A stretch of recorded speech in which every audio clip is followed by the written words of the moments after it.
everyone. And guys, tingnan nyo ang ginawa ng aking anak. And guys, yan, nag-wrap na siya ng kanilang mga guest. Yan, at syempre, nandyan din ang aking mga kaibigan. Ayan, kung hindi pa kami nakagawa ng Christmas tree, baka bukas guys, kasi sumama yung pakiramdam ko, pero okay na ako ngayon. Kaya siguro, ano na kami guys, magdandahan na kami paggawa ng mga ng Christmas tree. Yan, ang cute. Ewan ko kung anong laman yan guys. Kasi sila lang ang nagbalot niyan. Ayan. Yan ang aking mga kaibigan, oh. Yan ang aking mga kaibigan. Yan siya, oh. Ayan. Meron ding late na gift pala. O, iwan ko kung ano yan guys.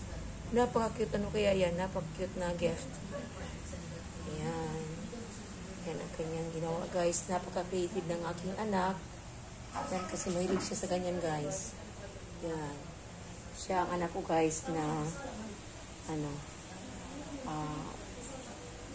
maybe magiging isa siyang director sa film in the future. Amen. Yan. Thank you, anak.